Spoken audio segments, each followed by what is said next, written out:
I'm Jeff Bramwell from Playa Tesoro. And I'm his brother, John. You're landing in the capital city, Managua.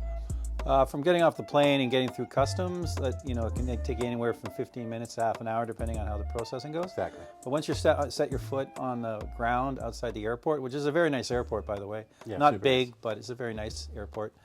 It's going to take you 2 hours, 25 minutes, I would say, before you're sitting on the beach. And you'll be waiting in line to get through to pay your $10 American cash airport tax. Tourist visa. Yeah. So you stand in line. Which is good for how long? Oh, sure, 3 months? It's for 90 days. Yeah. Oh, okay. Which is usually a substantial amount of time. And then if that expires, you just do a border run to Costa Rica.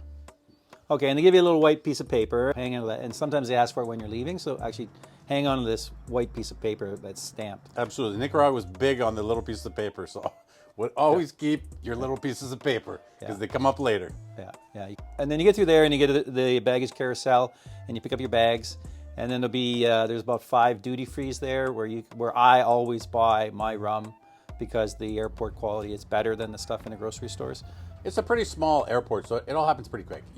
You pick up your bags and you make your way through on the way out, kind of thing. With the rental cars are a bit expensive. Nicaragua is one of the most inexpensive places to travel, but I should actually say only 4x4 cars can be quite expensive to rent. Yeah. Regular sedans, pretty economical, and that's the only one where they kind of get you.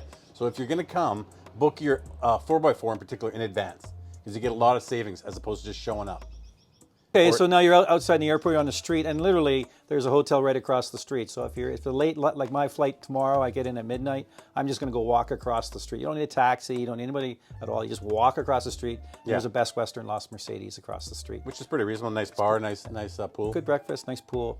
Get up in the morning, take it easy, have a nice breakfast, and you start your day. I'm a little cheaper, so I go a couple of doors down to the Hotel X. It's like much cheaper, and it's more of a backpacker kind of style place. So that's another option. Yeah, but you'll need a taxi. Well, they pick you up, yeah. Oh, yeah. Now you're out at the airport and you're making a decision what happens next. If you're coming to Playa Tesoro, we'll send a car for you to pick you up, and there'll be a guy waiting there for you, either Stephen or Erlon, and he'll be waiting for you with a big smile, and he'll put you in the car and drive you out to Tesoro. But you may have another plan, but if it's late, he might stay overnight. Or if you want, like Stephen Erlon, to give you a tour of Managua and show you something like the water park and the banking area and the shopping mall. Yeah, there's definitely interesting stuff to see if you got the time, Yeah, so just leaving the airport, you pass through Carretera Norte, which is kind of the industrial area. Pretty busy. Sometimes you can stop by Private Smart, Walmart on the way out. And then, maybe 20 minutes later, you're on the highway, which is really interesting. You got the Lake Managua on the right. It's super picturesque. Got Momotombo and Momotombito, which are active volcanoes on the side of the lake. Very nice, through country-ish area. Or you can go the other way, Carretera Vieja, which is kind of through the mountains, and then you pass by Pocho Mill and so forth, heading towards Leon. So Leon is basically kilometer 100 from Managua, and when you're going to Tesoro, you make a left at kilometer 79, where the sign says Salinas Grandes. Then you head along a well-maintained road towards Salinas Grandes. So it's probably 9K to the beach, to the town of Salinas Grandes. Salinas Grandes means big salt because there's a lot of salt farming in that area. So we head towards Salinas Grandes. A lot of nice little communities on the way, some tiendas and so forth, lots of horses and people on motorcycles, super friendly community. And then you pass by Farmer's Pulperia, which is an excellent grocery store.